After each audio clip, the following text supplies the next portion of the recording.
Good morning. I hope you're well and hope you're already focused on Jesus. We've been walking through the words of Jesus where he gave the famous Sermon on the Mount. Really, I think the Sermon on the Mount should be called Jesus on the Mount. We've been talking about Jesus being the center and circumference of God's love. We've been talking about the fact that as Jesus works within us, he makes his life the center of God's love revealed to us. It's Christ in us, the hope of glory.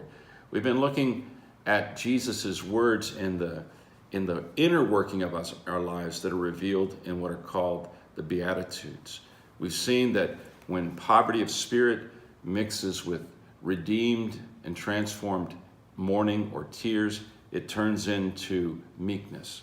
We've seen that when we have a hunger and thirst for righteousness, and that is put together with mercy, then we become the pure of heart. We've seen that when we are peacemakers, and yet then we are persecuted without a cause, we discover tremendous joy. So we see in the 9 Beatitudes, we see there's a process that's going on internally inside of us so that the center of God's love revealed in Jesus is formed in us. And when it is formed in us, it creates a kind of inner desire and almost like a pressure to be released publicly. And when we release what's going on inside of us publicly, we become salt. We become light. Listen to these words. Jesus says, "You are the salt of the earth, but if the salt loses its flavor, how shall it be seasoned? It is then good for nothing to be thrown out and trampled underfoot by men."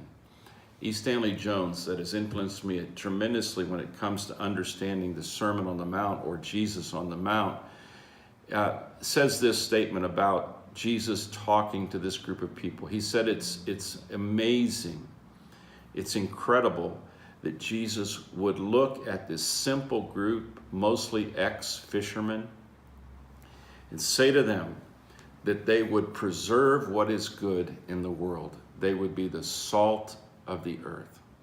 Salt preserves and salt heightens the experience of something good. We use salt to preserve, and we use salt to bring life out of what already is good.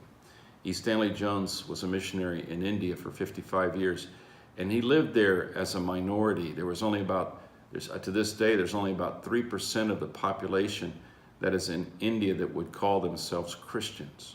The most are Hindus or Buddhists or Muslim. And so he would say this, the Christian in any culture should look for what is good in that culture, because every culture has good dreams, they just can't fulfill them.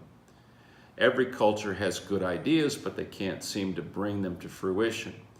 And so he said that we as Christians, we should be in the culture where we're living, and we should find those dreams, the dreams of justice, the dreams of mercy, the dreams of kindness, the dreams of fairness, the dreams of beauty. And we should be in that culture encouraging those dreams, preserving those dreams like salt preserves or salt brings out the best. He said, then people in the culture will see that we're not stepping on their dreams, and Jesus is not stepping on their dreams, but Jesus wants to be the fulfillment of those dreams. Because we as Christians know without Jesus, we can do nothing, because Jesus is the center and Jesus is the circumference of God's perfect love.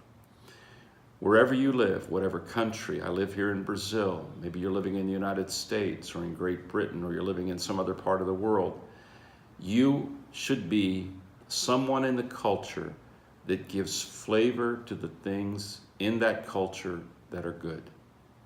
You should not step on the culture or hate the culture or hate the people.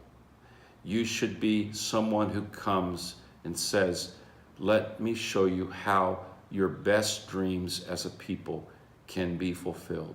They can be fulfilled because Jesus really is the key to those dreams becoming reality. If you will live among people and see their dreams and hope for the best for them and see the good things that are there, then you don't need to go trying to control them. You need to be salt, which doesn't control. It just heightens the taste and the flavor, and it preserves the things that are good. Jesus did not come to destroy, but to fulfill.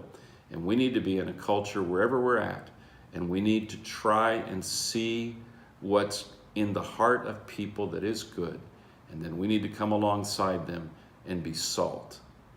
Be salt, that we will help preserve what is good and enhance the flavor of that which is worth tasting and eating.